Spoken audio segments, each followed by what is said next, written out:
శ్రీ శ్రీ శ్రీ మోదకొండమ్మ అమ్మవారి జాతర మహోత్సవంలో 2026వ సంవత్సరానికి సంబంధించి మే నెల 10, 11, 12 తేదీల్లో ఇక్కడ గ్రామ పెద్దల సమక్షంలో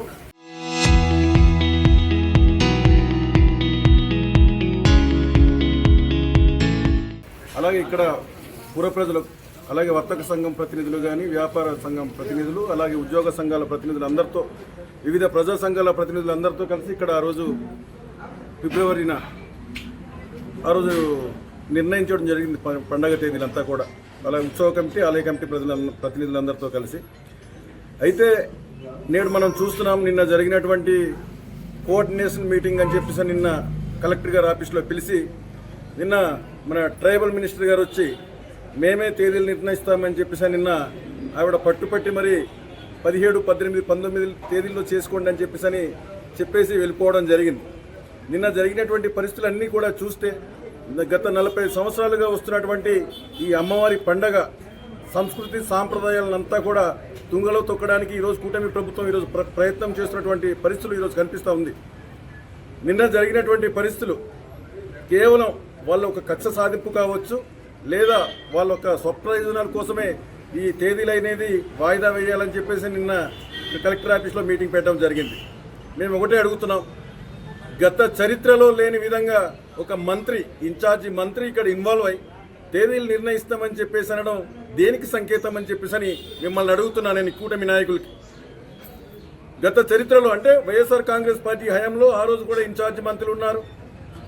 ఏ రోజైనా సరే ఇక్కడ వచ్చేసి కలగజేసుకొని తేదీలు మారుస్తాం, వేరే తేదీలు పెట్టని చెప్పేసి అడిగినటువంటి పరిస్థితులు ఉందా, లేదంటే మార్చినటువంటి పరిస్థితులు ఉందా?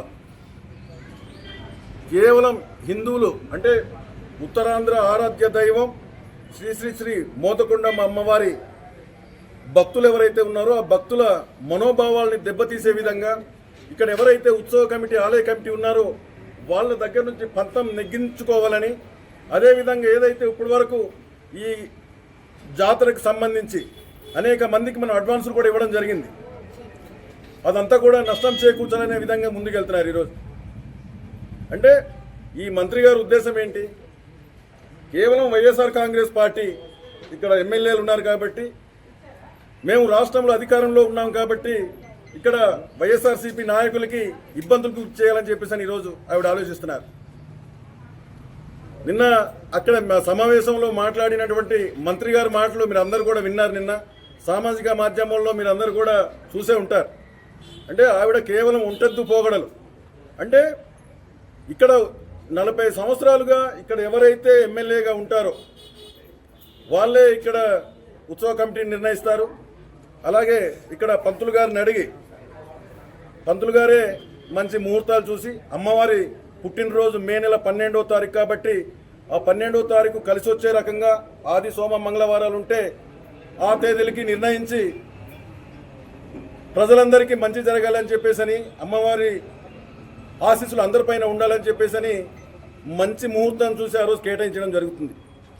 కానీ మీరు కేవలం ఈ అమ్మవారి పుట్టినరోజుని కూడా మార్చే విధంగా మీరున్నారు ఇలా వదిలేస్తే. అంటే ఇక్కడ ఉన్నటువంటి సంస్కృతి సాంప్రదాయాలు, ఇక్కడ ఉన్నటువంటి గ్రామ పెద్దలు, వ్యాపార సంఘాల నాయకులు, ప్రజా సంఘాల నాయకులు, ఇంతమంది పార్టీలకు అతీతంగా ఇక్కడ మేము పండగ చేసుకుంటుంటే ఈ జాతరని కూడా మీరు నిజంగా రాజకీయం కోసం వాడుకుంటున్నారంటే మీ అంత దుర్మార్గులు ఈ రాష్ట్రంలో కాదు, ఈ దేశంలోనే కూడా ఎవరు ఉండరని చెప్పేసి కూడా మీకు తెలియజేస్తున్నాం. కాబట్టి అమ్మవారి భక్తులు ఎవరైతే ఉన్నారో అందరూ కూడా గమనించాలి. ఇక్కడ జరుగుతున్నటువంటి జాతర మహోత్సవాలకు సంబంధించి ఎన్నడూ లేని విధంగా కలకత్తా లైటింగ్ తీసుకురావడం జరిగింది. మనం అంటే కలకత్తా లైటింగ్ తెచ్చి సుమారుగా ఒక 8 సంవత్సరాలు గడిచింది. మనం కలకత్తా లైటింగ్ తీసుకురావాలి. అందరికి కూడా ఈ కలకత్తా లైటింగ్ చూసిన తర్వాత ఇంకా అంటే లైటింగ్ చూసిన తర్వాత అందరూ చాలా బాగుంది అని చెప్పేసి అనుకోవాలి అని చెప్పేసి మనం అనుకుని వాళ్ళ లైటింగ్లు అని చెప్పేసి కొత్త రకంగా ఇప్పటి వరకు ఎవరికి చందాలు కూడా స్టార్ట్ చేయలే. ఇప్పుడు మేము డబ్బులు ఇస్తున్నాం అని చెప్పేసి మీరు మాట్లాడుతున్నారు. గత సంవత్సరం ఏమైనా డబ్బులు మాకేమైనా రూపాయి ఇచ్చారా? మీరు మాట్లాడితే మేము రాష్ట్ర పండుగ మేము ప్రకటించాం మా నాయకుడు అని చెప్పేసి మీరు మాట్లాడుతున్నారు. గత సంవత్సరం ఇచ్చారా, అంతకు ముందు సంవత్సరం ఇచ్చారా? మీరు రూపాయి ఇవ్వకపోయినా సరే మేము పండుగ చేస్తున్నాం. ఇక్కడ అందరూ సహకారంతో, ప్రజలందరి సహకారంతో, గ్రామస్తుల సహకారంతో, గ్రామ పెద్దల సహకారంతో వ్యాపార సంఘాలు, ఉద్యోగ సంఘాలు అందరి సహకారంతో పండగ చేస్తుంటే మీకు కేవలం ఒక కుట్రే కనిపిస్తుంది ఇక్కడ. అంతే తప్ప ఇక్కడ ఉన్నటువంటి గిరిజనుల యొక్క ఈ మనోభావాలను ఏ రకంగా దెబ్బతీస్తున్నామనే విషయాన్ని మీరు పూర్తిగా గాలికి వదిలేస్తున్నారు. ఖచ్చితంగా అమ్మవారు మీ మీద ఎప్పుడు మూడో కన్నుతో చూస్తూనే ఉంటారు. మీకు అమ్మవారు ఏ రకంగా బుద్ధి చెప్పాలో మీ అందరు కూడా బుద్ధి చెప్తారు. మీకు దయచేసి అది ఎప్పుడైతే మీ గుణపాఠం అమ్మవారి దగ్గర నుంచి తీసుకోవడానికి మీరు సిద్ధంగా ఉండాలని చెప్పేసి కూడా ఈ సందర్భంగా తెలియజేస్తూ, మరి ఈరోజు ఏదైతే తేదీలు మార్చారో ఇది ఒక అరిష్టంగా మేము భావిస్తూ ఈరోజు ఇక్కడ ఉన్నటువంటి గ్రామ పెద్దలందరితో కలిసి ఈరోజు అమ్మవారి దగ్గర ఈ పసుపు నీళ్ళతో ఈరోజు శుద్ధి చేసి ప్రత్యేకమైనటువంటి పూజలు కూడా చేయడం జరిగింది.